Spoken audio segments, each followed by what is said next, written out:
ngasi video si wahang amagi maramdani wahang si taraga nang kari phawgani ai khangde misak amana maki pusida mangla nama soidana thammi ayama mising achowa wakal khali adu pangthokpani ngamde wahang di kari ngamjibano mak masamaki maramna ngamjibara natraga atopagi maramna ngamjibara asengmadi misak amana mangonda khudong chaba watpana mak maningda lehode makna maningda lehobagi maram mak masamakna masamokpo maningda chingthaji khongthang thangjinna bonai adu mi khara le makoina hai nangamloi nangi nating nate adu achowa manglan gi maramda khanganu wasi makholoina tai adu tapna tapna misak amagi wakhalda thamoida chingsinba horei karigumba ma tawramdaida thingba phawum tawi numit ama lai matang sida misak amana matang sida atopana nangamloi haide mang masamang na haji ai ngamloi simak mi amagi asengma maithibani atopana supnatagi haikibatani aduga misak amana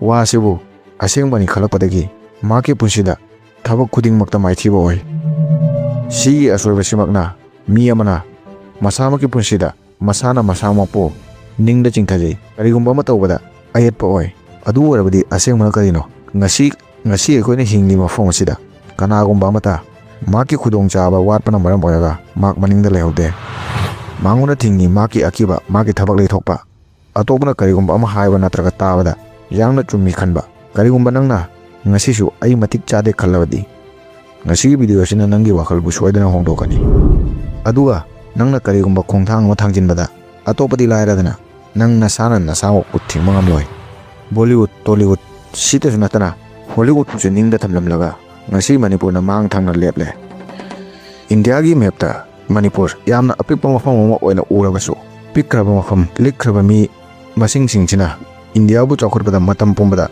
yamna chawna mateng pangduna lagli yamna chawna saruk yaduna lagli sports history culture loinana thaunagi lamda likkraba mising pikraba lamsida leiba misingna hanjin India gi mengbo wanga thangatli adubo ayama matamda aikhoida phawli apikpa lam alikpa mi India gi kunada leiba sangmanadabana maram oiraga aikhoibo matam pumbada Manipur gi misingbu magi phangpam thokba respect phangpam thokba khutong chaba kaidongda phangdana ngasisu leiri ayamba mapali misingna khalli apikpa pham sidagi leibaki oina karigumba achauba ama thabak ama pothokpa oithokte adu hanagi gumna Manipurna handaksu mayamgi mafamda makoina khalliba wakhaldu lali haibu khudam amok pire handak kisidana amana amadagi ahenba utfam karigumba sanafam field amanate handak kisina cinema film gi lamda Manipurna mayambu Bollywood Tollywood sigumba achaw film industry tasunatana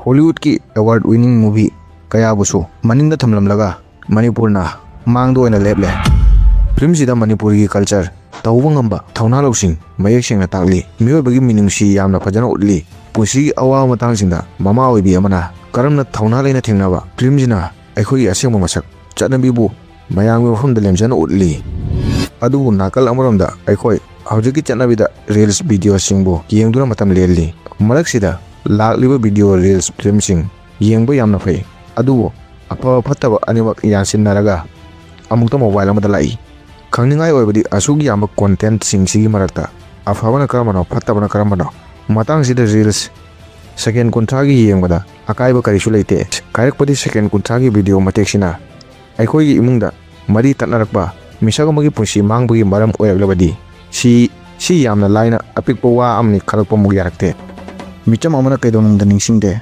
video amana sunatagi second kunthra khakki reels amana aikhoi punsida yamna afaba natraga phattaba machu ama sangjilaga chatki simak video natraga film amagi asengbani example gi oina hairabadi example 1 30 second gi video ama khakni khanchi mak khutta phone ama pairi mamagi call hanjin lai mamagi call hanjin kai hanjin mamagi call lai hanjin ahum lak sure call kapa minute kontra matungda maki whatsapp ta message ama lai nangi namagi accident oire amuk phone de ring lai handaki call si mamagi nate hospital lagi doctor gi call oina lai reels adu matang dura loikhre marakta aikoina kaisu luna khandaba adumak ai punsi da punamak tagi maru oi haiba wakhalsi second kunthagi video aduna misak adugi wakhalda kawba ngamdana lengdana lehowi. Example 2. Mama mapaga mamawagi marakta machanupa. Nupa si mobile da reels yangli. Reels amada haiki. Nang luhong laba matungdasu nama napagi wa illabadi. Nang akan ban pa thokpa husband nate. Magna reels da haidiwe wa si luna lawi. Luhong le nupa si magna apikpa achawwa wa khuding mukta. Mama mapagi wa in balep lami. Yumda tension hengalami. Mama mapa na khalli. Icha nupa si nupi na sumat khare. Example 3. Pamung da luong na hiplaga nupa ama reels yangli. Reels scroll tauna sum lakoda. Reels amada haidi asengba husband nungtigi wife ki apamba pot leba husband adumak asengba husband kawi. Nupa du reels yangla khalli ai asengba husband la. Ai nupi si aingonda harau ribra harau dabra. Magna maki nupi da hangi nang aingonda sauningbra. Maki nupi khanghodana ingak ngai apikwa wasina khanabagi maram oiri. Asengba da yumda hanadagi harau na leirami. Adubu second contrary reels sina yumda khanaba mahi langbagi maram oihali. Example 4. Husband wife ki marakta nungsinaba thugaiba reels. Mau ama reels yengli. Reels scroll tawringaida reels amada hai nangi partner nangonda toina call tawdi khango mak nangonda nungside. Reels sigi matungda nupi do maki nupada pung khudingi call tawi hek thanglaktabaga khanaba hawi. Adubu asengmada maki nupadana thabak chinbana call thanglataba wai. Adubu reels amana nungsinana hingliba mi anigi marakta thajanadabagi maram oihali. Reels film ngayaki oy adubu misak amana achum aral karino khanba haitrabadi maki yumtana tana samajda chawna asokapal oyakpagi maram oyakpa yai nate asokapal soidana oirei. Adubu reels film samajda imung amada micham amagi punsi manghan bagumna punsi da mai pakpa pangal piba samaj amabu achumba maikai amada pubada yamna chawna mateng pangi. Maramsina haini cinema sumnatagi wari video film amanate mak samaj amagi laikai amagi khul amagi mingselni. Apikba film amana pikraba laibak mi likna laiba lam amabu yamna achauba thakta chingkhatkhare. Film dugi ming Boong ni. Boong film na Manipur butanatana international level da world da yamna mamal laina utle. Lamjel sida Manipuri film Boong BOONG Boong su hainai Boong su hainai. Boong na khudam pire karigumba thamoi sengna khonarabadi khonaba thamoi dagi oirabadi apikpa mi singni khanba leibak si khonjel malem pumbra tahan bangam mi haiba khangan khre. Si karigumba cinema film movie amagi Maipakpa khaktanate si ayama matamda makpu namthana honaba apikpani khalanba lam si leibak si asengba gunni. Si khulai matik chana leitrabasu movie ama si amada matik chaba resources leitrabasu achauba manglan thamba mi singi Maipakpani. Boong cinema na handak amuka hanna mayamda haire ai Canada-gi su watte. India gi northeast da leiba apikpa leibak Manipur northeast India maki thauna amadi lausing ngasi India gi manungda leiba leibak ama oina kaidongda makbu hanthana khanba ngamlaroi. Boong cinema pothoklaga Manipur gi asengba masak mayamda khangalle. Boong cinema na takle karigumba wari asengba thamoi senglabadi emotion mayek senglabadi thamoi sengna khonarabadi achauba film industry busu maningda thamlamba ngami.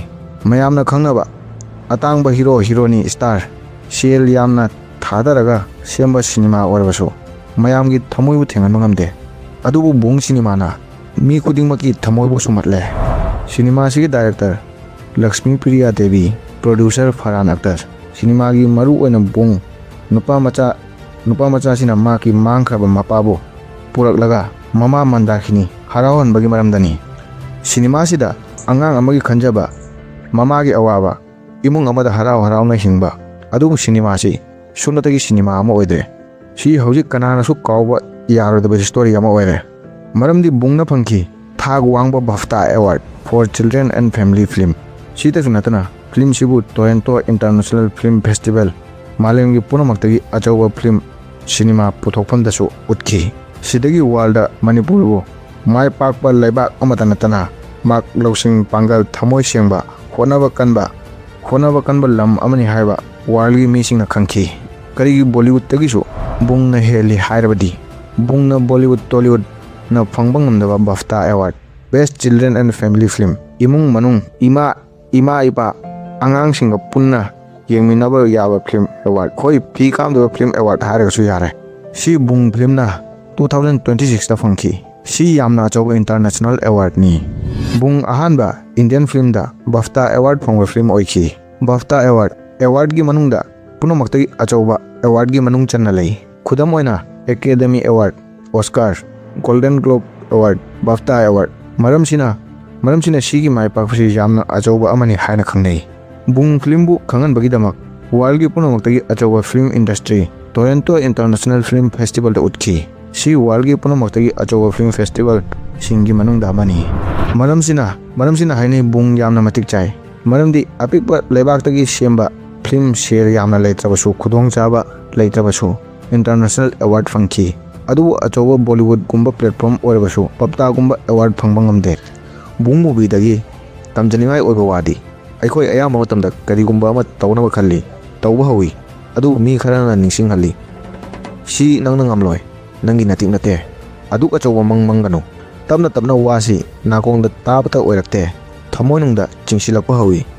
Numit ama lai matamduda atopa Kana-nasu karisu haide adu misak adugi wakhalda karigumba ama tawnaba khonage khalakpa matamda masamangna haiji ai thabaksi tawba ngamgadra ngamoidra ai itik ipanate film Boong aikhoida tai marakta punomaktagi achoba thawna karigumba achoba misak amada leibak amada achoba sel yamna paiba mafam amada leite mak apikpa mafam amada lei atobana nangna ngamloi ningsing hanaba onaba matamda hawgatpa misak adumakna ngasi phawba achoba story iramlaga chatki karigumba matamda atobana nangbo karisu waina khande nangna ngangbo wasimbu phagi tathoi aduga nangonda hai nangi natik nate matangsida nangna kaidongda sigi asorisi tawganu kaidongda khanganu ai kanadaba mini ai asonbani lawsing watli ai kaisu tawba ngamloi maramdi malemgi achoba mi khudingmak ngasi nangna thengnariba awawsingsibu makoina soidana thengnaraga chatki makoina soidana thengnaki atobana nangonda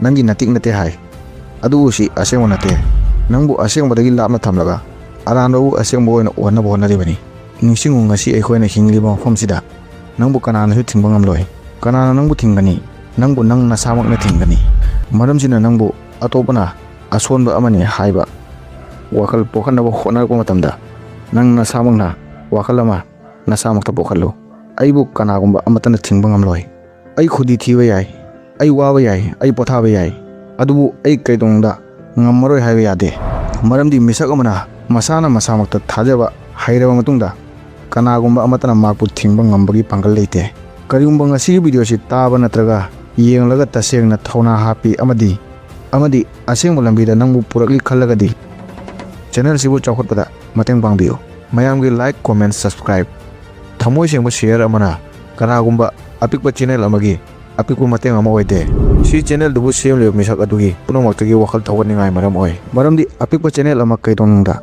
mathomda video semlaga video thangalaga channel sibu matam kuina senaba ngamde oidamba yai mayamgi apikpa pangal changdaba sel tingdaba khudombi khaktana thengwa thabak adubu si aigi oinadi mathangda anoba video ama sembagi pangalni karigumba video sida haikheba singsi paninglaga di channel ki description da yawbni thagatchari